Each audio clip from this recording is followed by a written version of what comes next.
Multiple sources are reporting that Utah is so back, they're going to win the Big 12 championship by 42 points. This is the Big 12 squad. Don't say Grande squad. How do I usually open it? I don't remember. You're talking ball with the Big 12 squad.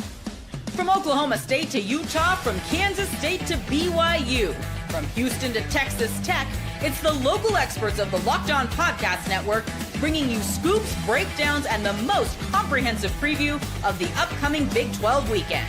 Buckle up. It's the Big 12 squad, and we have a seat for you. No hurt feelings and thin skin allowed. Squad up. You're part of the Big 12 squad.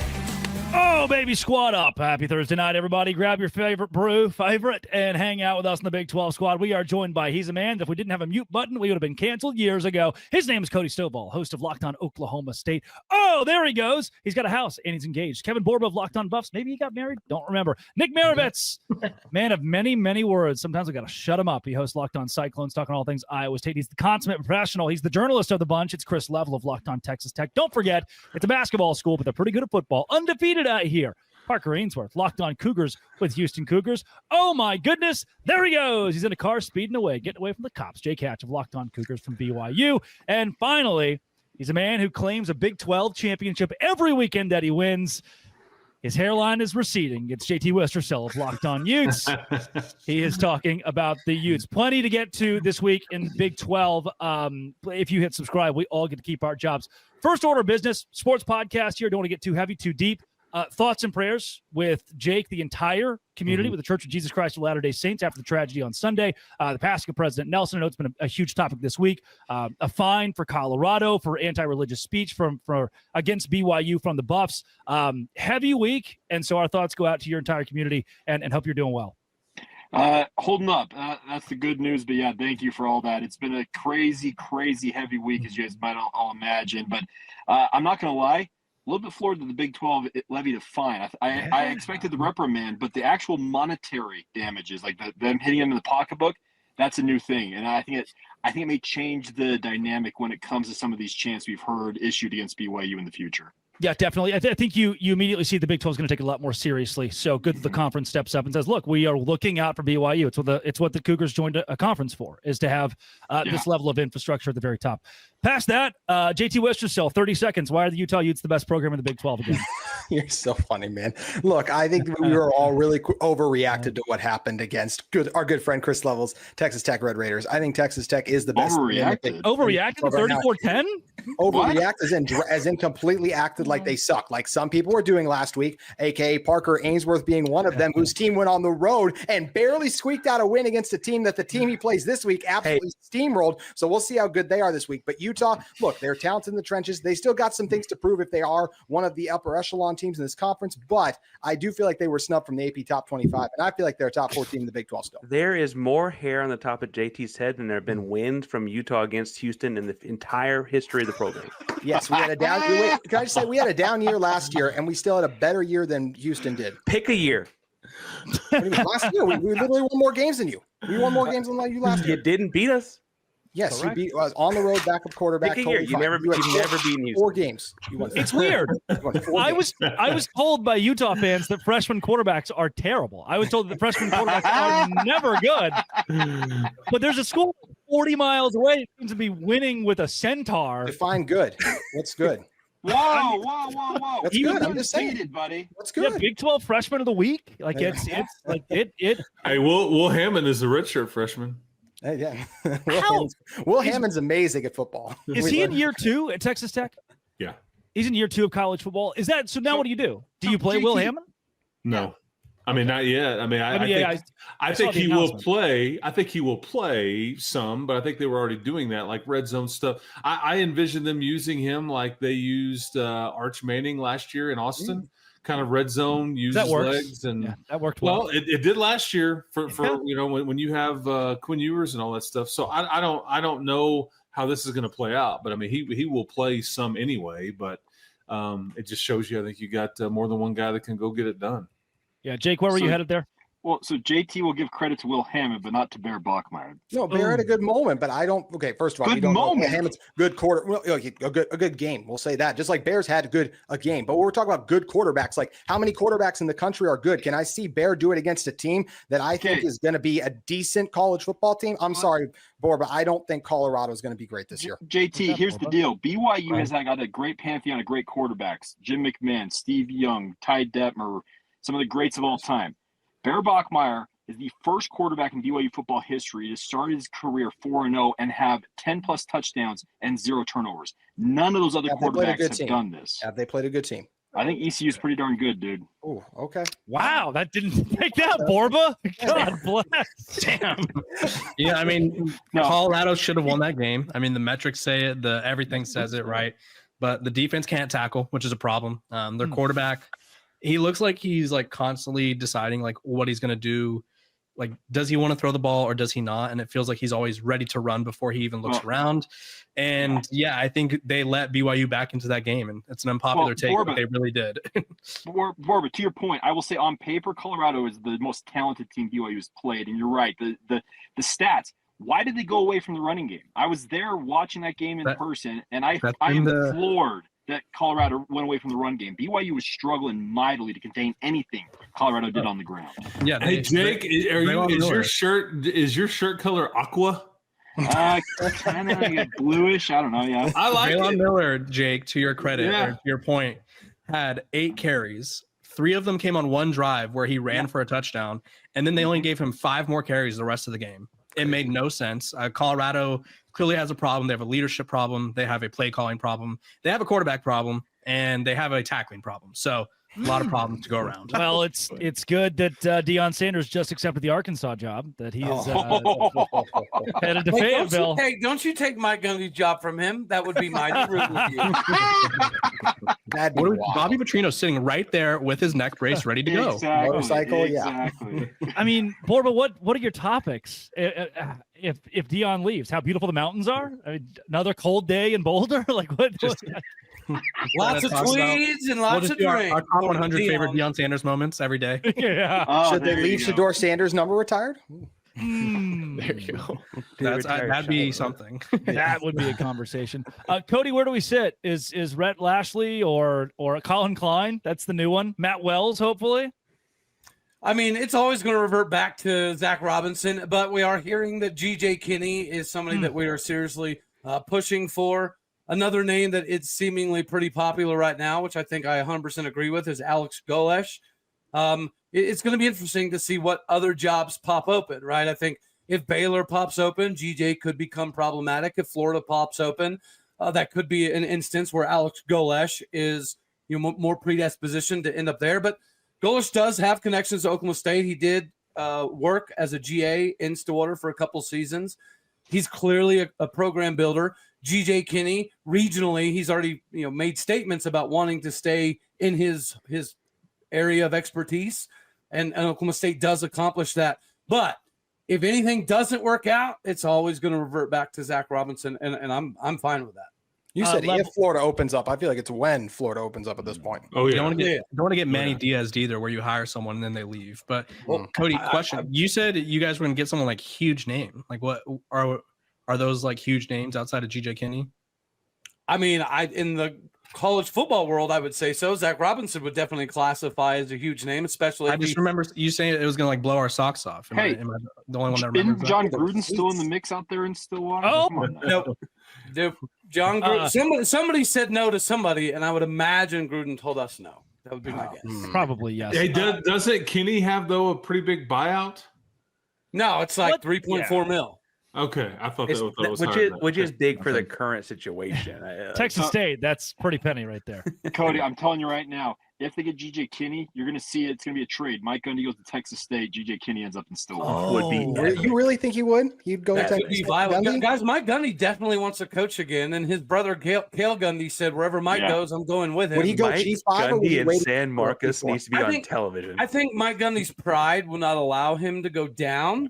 But I mentioned Arkansas somewhat jokingly, but if you're Mike Gundy and Oklahoma State plays Arkansas in a couple seasons, that's got to be somewhat of an appealing option. So he's probably sales pitching himself to Arkansas. He'd be smart to do so. I want him to go do TV, man. He belongs on the desk. I mean, inject that into my veins, man. Gundy on the Big 12 squad. Right? That when he pulls that out, whatever network he's on is going to be like, maybe not. No, I think he'd be great, man. Him and Fox are gonna get along just fine. He's gonna. What was the T-shirt he wore? Like, I think that network. Gotta love Fox. Hatch is bouncing. I've got a question between GJ Kinney and Jeff Traylor. Why are we not talking about Jeff Traylor? That's coming up. Locked on Big 12 Dose Grande Squad. Hey.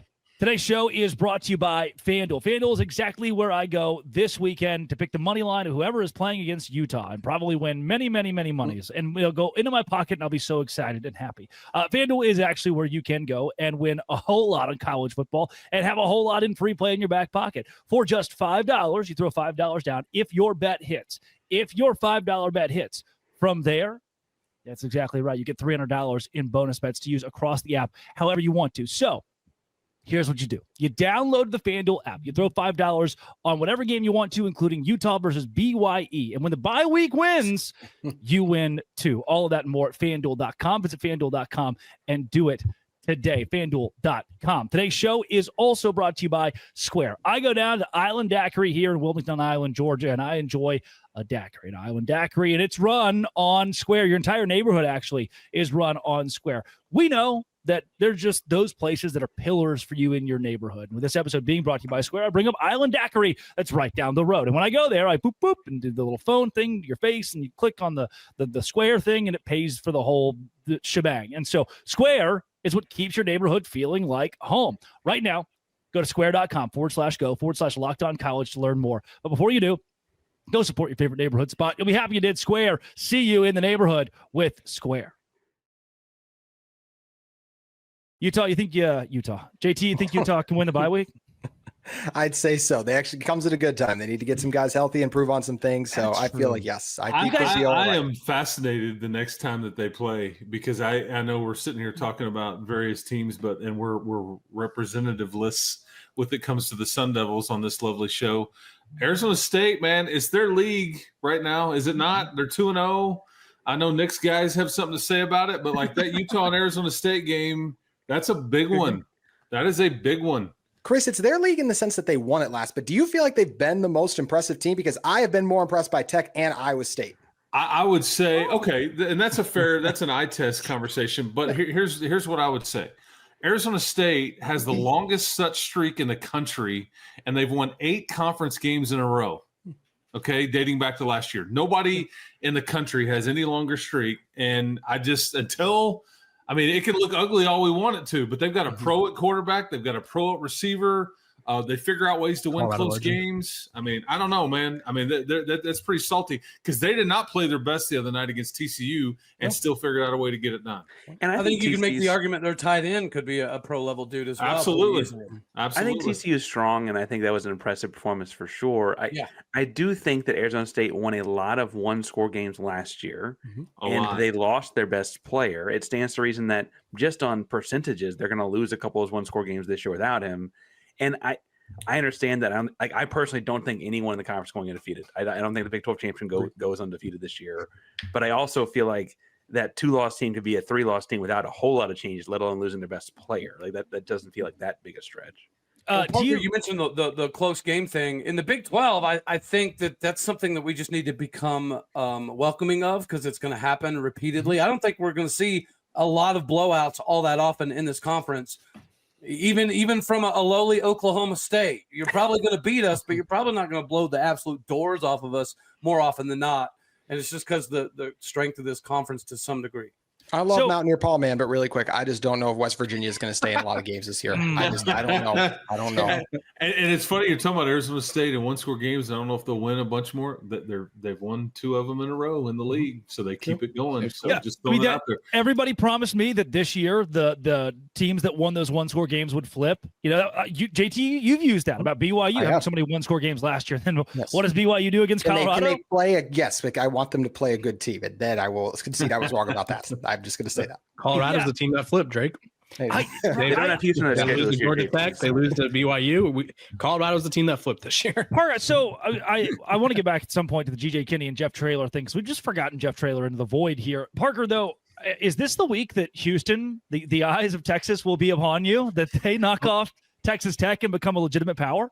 Look, let's be honest. If Houston beats Tech, I think there'll be a lot more eyes on the game on Houston than just the eyes of Texas. But I will say, and I've said on the show before, laughed at me, and then we beat TCU and Kansas State last year. I don't think Utah was at their whatever last year, but they did, right?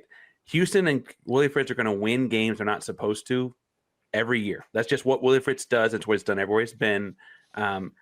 Chris and I just spoke recently about they're coming off of a bye week. They've been told their stuff doesn't stink for a little bit. They're in Lubbock, right? It's in Houston, night game, all that kind of stuff. It just feels like they might just have 24,000 people there, huh? Well, there are a lot of Lubbock alumni, I guess. There might be 24,000 Tech fans there. Yeah. I'm not even joking about that. There's a large Tech of alumni in the Houston area. And it might not be this weekend, but there will be wins Houston gets this year just because Fritz doesn't let them lose. There's going to be some game they're not supposed to win. They're going to beat the spread or whatever and come back and win that game. I would like it to be this weekend. I'd like it to be Tech, obviously. There's a little bit more feel good in that one, but I don't think it's that crazy. Everyone's acting like it's outlandish to think it'll happen. And then they derailed Kansas State's entire existence last year. Yeah. I have a real question. It's going to sound like I'm being facetious. I promise I'm not. But legitimately, is Houston more of a threat on the road than they are to some degree at home just because of the environment? The Dave Aranda Baylor syndrome. That's a great point, actually. I don't know if I go that far. I do think Houston, though, and again, I think it's this interesting spot where every single, maybe not JT, but as I'm looking at everyone else, your alumni have people in an alumni center in Houston. It's too big a city not to have it, especially the Baylors, the Techs, the TCUs, the Texas-based schools. Because it's just such a big city that this is the only game those fans get to go watch of their team in their backyard, right? It's a unique situation that, look, let's be honest, doesn't exist in Stillwater, doesn't exist in Ames. It's just, you don't have a bunch of Colorado Buffalo alumni living in Ames, Iowa. That's just not a thing. Borba, you good, man? I'm just listening. Sorry. I was wondering, is this how you do all your podcasts? Just chilling? Yeah, that's right. I love it. I need to pick that up. That new setup. Dialed in, just thinking about man, I wish we could unretire those jerseys and get those guys. Don't lie. You're thinking, when are these dudes going to shut up half the time? Especially when I'm. He's thinking about that TCU win in 23. TCU win. I talked about it today with one of the former players. I was like, what a time! What a time that was. Remember when we all thought Belichick and them were going to do the safe thing and they were going to knock off TCU? Oh my gosh! I don't think any of us thought that, but you. No, you but the would, national JT. conversation. I walked into that. That was well played. You well would. Played. I agree with you. That was well played by you there. But I have been laughing all week, Drake, as you flip flop on Devin Dampier week after week. Before the season, you said he sucked. Then last week on my show, or 2 weeks ago, you said he was good. Then you do a graphic in which you call him ass the following week. Where do you land on him? I don't know, man. Some weeks he's good, some weeks he's not. Drake knows that he would be behind Haas Haney. It's okay, JT. Chill out a little bit. We all see it. Listen, there's a great moment. Cameron Stewart brought it up where, I don't even know. Was it who was on the color? Who was the color guy for the Oklahoma State Baylor game? Old Bama quarterback, not McCarron, or it was one. It was one of those guys. McElroy. Maybe it was McElroy. Was it really? No, it wasn't McElroy. You're right. It was not McElroy. Yeah. I was just going off of Bama quarterback. Sorry. Some former bigger name quarterback. I was like, no, Georgia. Not from the guy. Aaron Murray. Murray. It was Aaron Murray. Gotcha. And the play-by-play guy was like, man, so what do you think about Zane Flores? What are some of the saving graces here? And Murray was like, he's got really nice hair. Yeah. He's he's got a sick name.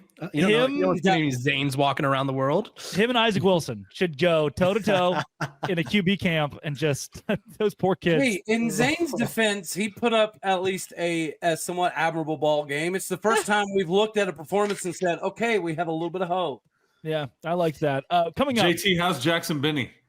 Jackson Bay, we're still waiting on an update, man. But we thought bye week. We have a hard enough time getting here from Witt, and we know he is about injuries, right? But hopefully he's back soon. I mean, 3 picks already this year, going both ways. That's a problem for them. And we're down some safeties and some other guys. Massive loss if he's out. Yeah, Iowa State also banged up. Man, something about Utah, and I know that you'll continue to use this like, oh no, we're hurt because this is now 3-4 years of this. But look, it's legitimate. Like injuries have been a serious issue. What is in the water? What is the strength and conditioning staff doing? Like there are some programs that are so prone to this that genuinely you ask the questions: is there malpractice in how Utah's conducting, whether it's off-season strength and conditioning? There's a question there. Chris Level says no. I think they play a very physical style, and it's punishing, right? And it takes its toll on their own guys. Some of this is just luck, bad luck, but this many years in a row. Well, but what you're saying too is like everything. Well, injuries happen to everyone. I'd be willing to bet you though that unlike the Pac-12, this is a more physical style of football week in and week out in this particular league, and I think there's something to be said about that. I totally agree with that. And the one thing I'll say about Benny that is strange is like some people might go, oh, he was playing both ways. He hadn't even played like 20 snaps both ways. This when he was in, he was targeted a lot. So I don't think he was wearing down because of the dual threat play ability. But I mean, injuries happen to everyone. It's the turf at Morgantown, man. JT, wasn't Utah going full contact for like its spring game for like quarterbacks and everyone like a year ago or 2 years ago? At least a year or two ago. Yeah, there was not during the spring game, but during some practices because they got a quarterback hurt last year. It was bad. And at some point, you gotta turn the volume down a little bit. That's self-inflicted on some of that. Yeah, I'm pretty sure it's a finable offense to disagree with Level, but I think that there is some validity to the strength and conditioning thing because Oklahoma State we don't practice heavy, we don't go to the ground, but our strength and conditioning coach is world renowned for being able to get people 45, 55 pounds heavier and all that fun stuff. But there has been a lot of injuries in Stillwater, and we don't do any full contact stuff, and it's been piling up over years. And you're starting to hear some things that it's because he's all about mass and he's less about dexterity and flexibility and lateral side to side stuff. He's a weight room dude. He's an old school, I'm going to put a bunch of weight on you kind of guy, and maybe less about the dexterity portion. And I think that could be viable to that argument. Are they wearing the bras in Stillwater, Cody? What's that? Yeah. Are they wearing the bras? Or are we just going straight weights? Catapults? No. We like to let it. We like to let it hang free in Oklahoma, man. The boys from How Oklahoma. else do you drive down a dirt road after so many beers? You got to let it free flow. San Marcos not only welcomes that, they encourage it. They're going to love Mike Gundy in San Marcos. It's going to be a riot. Coming up, GJ Kinney, like we were saying, GJ Kinney or Jeff Traylor, locked on Big 12 Squad. Today's show is brought to you by Mazda. Mazda is bringing class, power, and style to you, and Mazda cars do simply more than move. Mazda delivers confidence with every ride with more IIHS top safety pick awards than anyone else. From footwork to breath work, athletes sweat all the details. Mazda brings the same intention to how they craft every model. All-wheel drive, standard in every crossover SUV. You can drive with confidence through almost any season. Like our players, we sweat every detail because when you make every move count, impossible becomes irrelevant. Mazda, move and be moved. Today's show is also brought to you by Game Time. Game Time is exactly where I go when I'm looking for concert tickets to my favorite college football game, or even going to a comedy show. Went and saw Tyler Childers in Queens, New York this week for Dirt Cheap in the Pit. I was standing from me to you to the artist, all because of Game Time and how cheap tickets are. Pull up Game Time, couple of tabs, see amazing deals, and even go to your favorite college football games for as low as $25. I love the zone deals. Pick a section, Game Time picks the seats, you save big. Take the guesswork out of buying college football tickets with Game Time. Use code LOCKEDONCollege for $20 off your first purchase. Terms apply. Again, promo code LOCKEDONCollege for $20 off. Swipe, tap, ticket, go. Download Game Time and do it today. It's Game Time. Chris Level, if GJ Kinney did not beat Baylor in that game, is he on the top of everyone's list as the next hot name in coaching candidates? And it's funny because Joey McGuire knows both of the guys you're asking about. He's like very, very close and talks to Jeff Traylor and GJ Kinney a lot all the time. And I think these are both guys that are both ready for a Power 4 opportunity. And I think Oklahoma State would do well with either guy. Kinney may be only known around Texas circles, but he's an up and comer, man. I mean, Here's what's interesting about hiring a Jeff Traylor or a GJ Kinney, though, in this sport these days. Do you have a general manager? Are you willing to have 20 to 30 people like that report to you, and you let somebody else call the plays because you're overseeing this giant organization? It's a bit of a different job than it was 3 or 4 years ago. Can Coach Kinney or Coach Traylor, are Are they ready for all that? I mean, and maybe they are, but I just think that like the jump is different now than it used to be.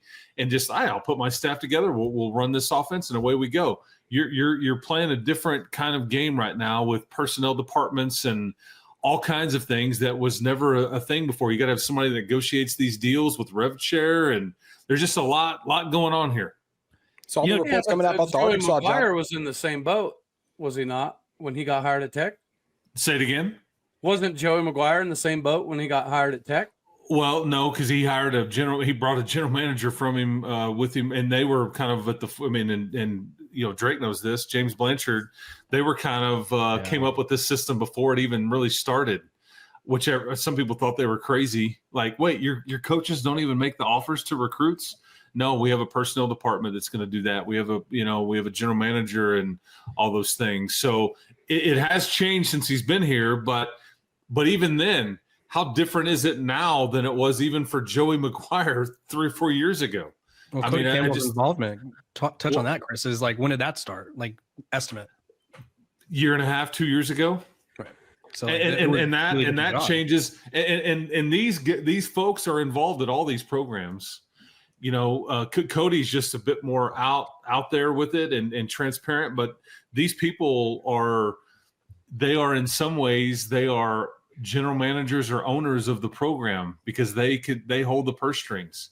Oh, you want this donation for this deal? Well, then this is what I want. And luckily at Tech, they're aligned and there's not a bunch of ego and all that stuff, because at some places, I don't think, like Arkansas, for example, I don't think they could really get everybody on the same page as it relates to football, and it didn't really work. Yeah, basketball. I think basketball at Arkansas has proven that their donors will pay big bucks. Correct.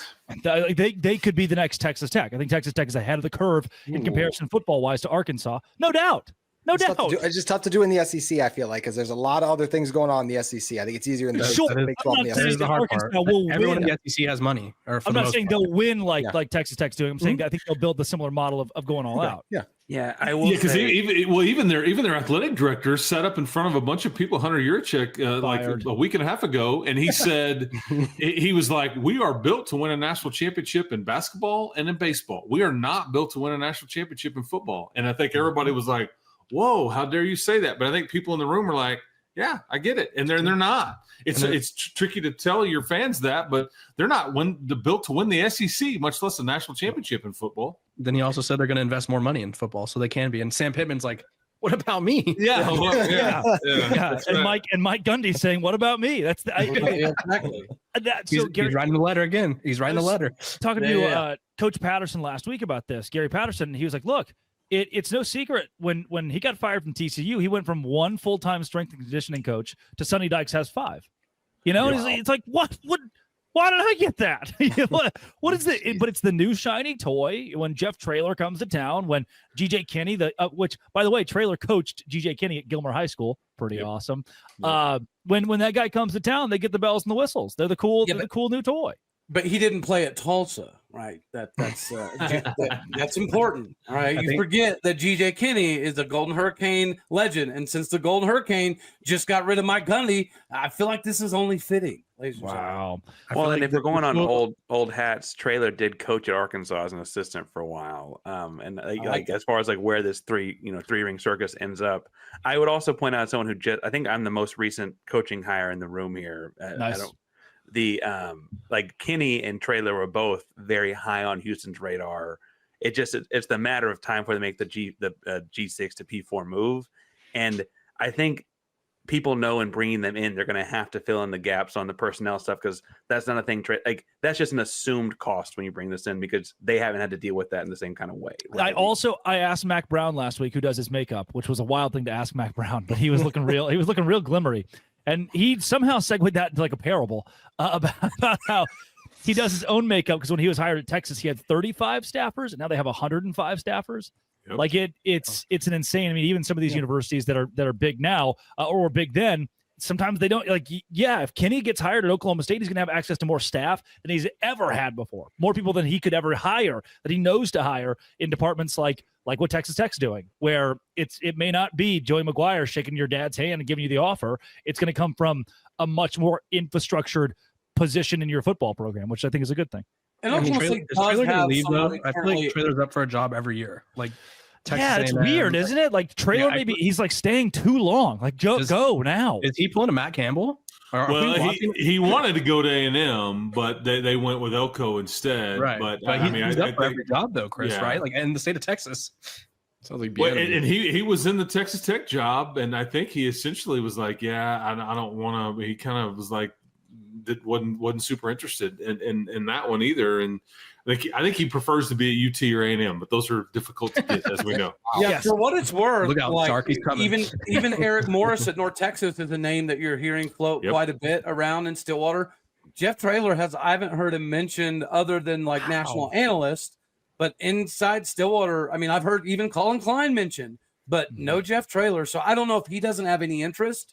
Or maybe he's trying to build a Boise State kind of thing, or like the Gonzaga of football, where it's just like, why can't this be the G5 or G6 now representative? And I can tell you that he has been frustrated at UTSA in the last 2 to 3 years for what they don't have. Yeah. But again, you overstay it a bit, and it's like, okay, well, now I don't have any more leverage. So who knows? It'll be Willie Fritz. Willie Fritz has this. Fritz is like he's now 65, 67. 65. He's 65. 65. He's won every. But the deal is, and the Tulane thing took a while to build up. But he had multiple examples of building programs up. Yeah, Traylor and Kinney didn't have though to get to this. Houston, but Houston. Well, and I think Lance Leipold went through a very similar trajectory as Willie Fritz has. Yeah. Lance Leipold at lower division football is an actual like legendary name. Yeah, like legendary. That was a bad loss last week. Really quick, what happened with Kansas? I think if you're a competitor, I think Cincinnati's got a chance to make things interesting, man. I agree, guys. I selfishly need Cincinnati to be good because I need homecoming to be a night game. I don't care if we get absolutely massacred. I just selfishly need it to be a night game. So are they last year's Arizona State where we all think they suck and then they go on and make a run? That would be crazy. Well, especially if they lost to Nebraska, that would really hurt if they end up being the good one. Yeah, because they moved the home game. They're not going to be that Arizona good. State JT. lost to Mississippi State is hard to swallow. Just good enough to be interesting, but not that good. They're not winning this league. Love it, baby. This has been and always will be. If you hit subscribe, we can keep our jobs locked on. Thanks for making our shows your first listen every single day. It's the Don't Say Grande Squad.